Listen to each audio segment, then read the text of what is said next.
Hello there and welcome back to the channel where today we have the city building news. Yes, we've had the tycoon news, but I thought I'd split it up 4 weeks, 4 different videos every month. City building will be the first one. It's basically a rundown of all the interesting city builder-esque games that are around at the moment and the updates and everything you need to know about what's going on in that area. So, without any further ado, let's get to this new section.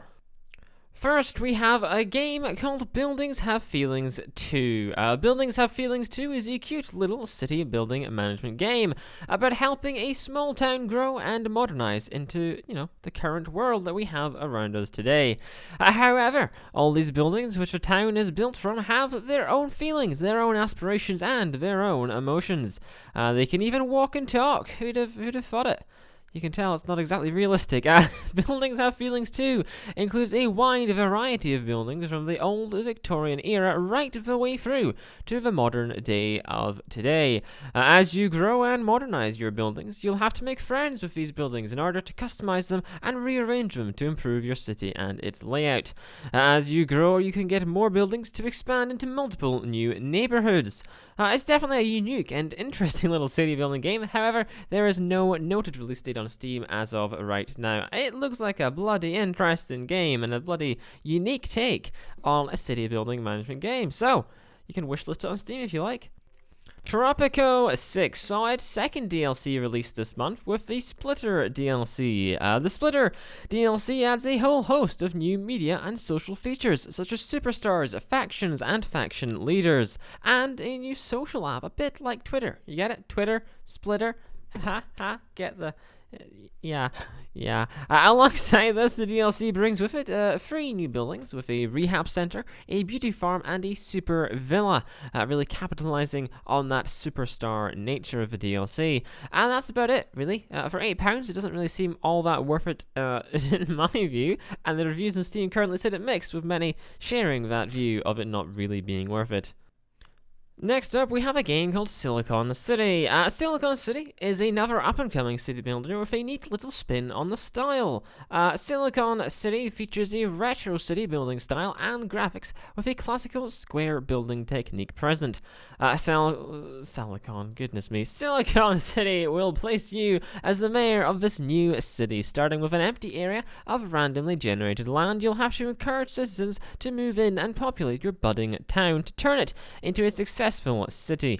The game features incredible detail into your citizens' lives with a Twitter-like interface to see their worries and complaints, and a detailed and unique background on each and every citizen in the game. They have their little profiles with their kind of person they are, what they do, what they want to do, all that kind of stuff. Silicon City includes some rich management gameplay and incredible details, such as that unique detail on every single citizen in your city. It hopes to release into early access on the 10th of October 2020, according to Steam. Next up, we have what seems to be a strategic city-building simulation game with Advancity, which I really hope I'm pronouncing right. Advancity includes your normal city-building mechanics, allowing you to build homes for your citizens and ensure you provide your ever-growing population with the services they require to survive. As you evolve, you want to build machines to mine materials and workplaces such as smelteries to process these raw resources into a worthwhile product. As your output grows, you can assign scientists to research a growing list of new technological advancements to improve your industries. However, as your settlement grows, enemies will want to steal your success in order to protect your newly established empire. You will need to hire and train soldiers to fend off enemies or to attack new lands you wish to conquer. These appear to be a fair amount of stuff to do in Advancity, so here's hoping it ends up to be an enjoyable game. Next, we have the recent release of Before We Leave by Balancing Monkey Games, which is an interesting studio name, I must say. Before We Leave is a violence-free city-building game where you have to basically build a new civilization on a new planet. Akin, I might say, to Polyuniverse from way back, just with more detail, and, well, it's a better game overall. As you expand your new civilization on your new home, you'll find there was a reason it was previously empty, having to fend off disasters and catastrophes to save your people from demise. Good management of your people and your resources will assist with this constant battle to survive the elements. With no violence, before we leave has to find another way to scare your people. That's done through what they call space whales, apparently. These planet-eating creatures lie in wait of your failures to, well, eat your entire planet, apparently. Which is going to be quite interesting to see. How lovely, though. To buy the game, you need to head to the Epic Game Store, yay, where it's listed for $15.99. A lot of people love the Epic Game Store, don't they? Next up, we have some news from NewCity, developed by Lone Pine. Well, it's no longer called NewCity. If you were to go to Steam, you'll find it's called NewCity. Still developed by Lone Pine, but it has had a bit of a slight name change. Just slight, but it's enough. Anyway, NewCity is the upcoming city building game, which recently surpassed its funding goals on Indiegogo. Well, not so recently anymore. With the additional funding, the developers hope to further develop the game for release at some point this spring. If you were to go to the Steam page.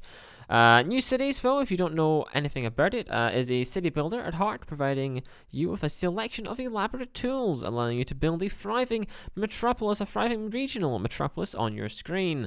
However, throughout the process of building your city, you will encounter a series of difficulties and challenges which will require skill and perseverance to work past. As your city expands, you'll have to expand your infrastructure in parks, schools, healthcare, traffic, and much more. If NewCity sounds interesting to you, make sure to follow the links in the description if and when we get to the end of it. Next up, we have a tiny game in the form of Tinytopia.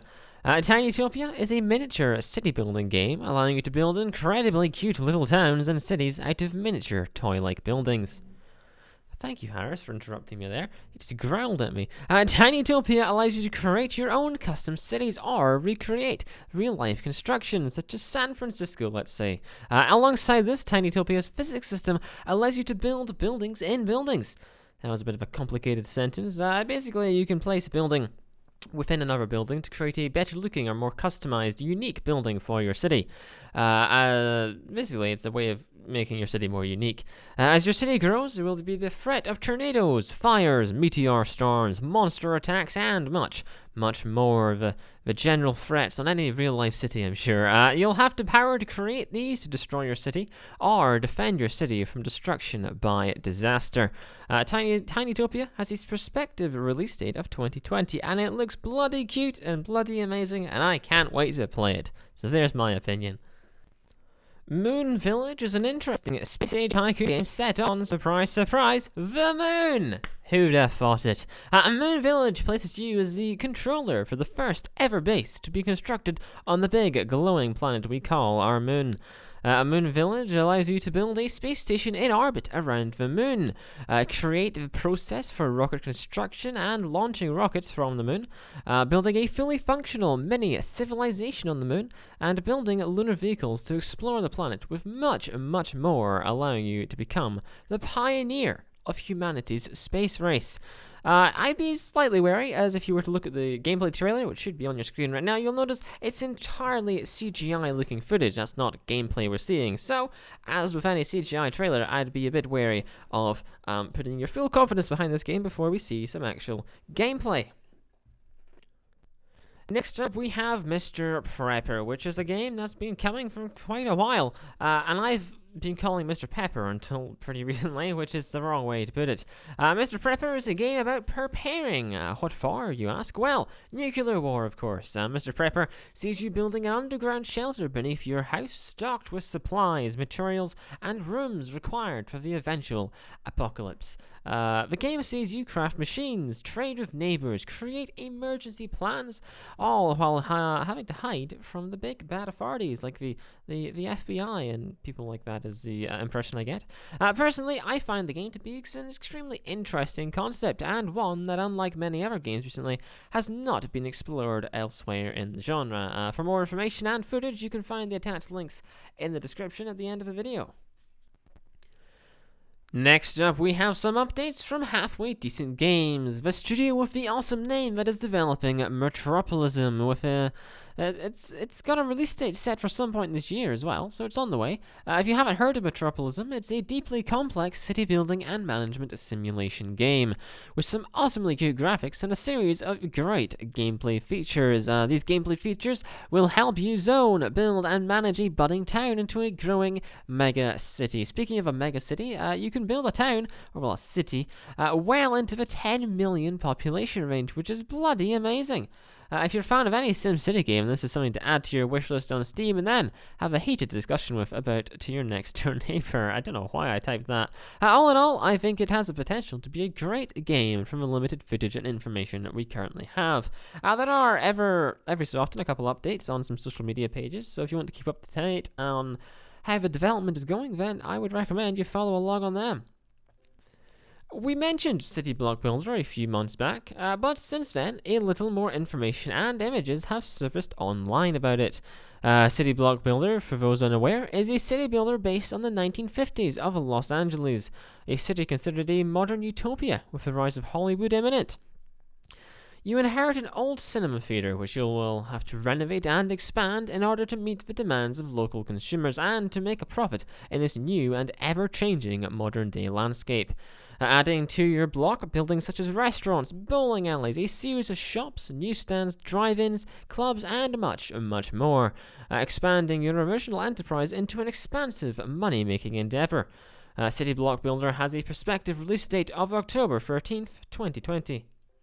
Next, we have a new game in the form of Sphere Flying Cities. Sphere Flying Cities is a futuristic city-building game which combines a series of survival and management in a neat futuristic city builder package. The game allows you to create a city floating through space on a little rock, flying through the vast star system. You'll have to direct your city towards new territories never before explored to find building materials and elements key to your colony's survival. The game includes dangers such as cosmic showers, solar flares, and a mixture of extraterrestrial dangers to encounter. The game reminds me of these, we had, I can't quite remember, Flotsam was one of them, there was another one that I've forgotten the name of, but these floating city building games that we had, like junk games essentially, where you floated around on an ocean continent, picking up junk to build your city. It's like that, but in space. Instead of floating around a world filled with water and floating junk, you're floating around space, which has meteors and asteroids and planets, which you can decompose and deconstruct instead, which is a nice way to apply that idea. The game hopes to release in Q3 of 2020. Lastly, we have Evil Genius 2. For those unaware, Evil Genius 2 is the sequel to the incredibly popular Evil Genius, developed by Elixir Studios and published by Rebellion in September of 2004. Bloody long time ago that was. The original Evil Genius was a simulation base building game focusing on building up an evil empire to dominate the world. You know, cheery stuff like that. So after the success of the original Evil Genius 2 hopes to capitalize on that and bring an improved take on the concept with the astonishing advancements in technology we've had in the last, 16 years. Just like the original Evil Genius 2 sees you build up an army of minions from your secret base as you fend off and defeat the empires of justice and good in the world in order to build and expand your ever-growing evil empire around the globe. Starting in your very own evil little island, you will be able to build out and expand into an underground island lair. Within your lair, ensuring that you have the correct capabilities to expand your evil force with specialist training rooms and the appropriate accommodation for your trainees. Hiring the smartest minds around is key when researching the latest in trapping and evil technology. All in all, Evil Genius 2 has an awful lot to it, with limited information info and the prospective release date of sometime this year. Evil Genius 2 is something to keep your eye on. Alrighty, that's it. That is the first city building news video ever, essentially, on the channel. Hopefully you liked the concept. If you did, then tell me what you thought of it and what I can improve down below. And if you didn't, then you can tell me that as well, because that is just as helpful. So, thank you for watching, and cheerio!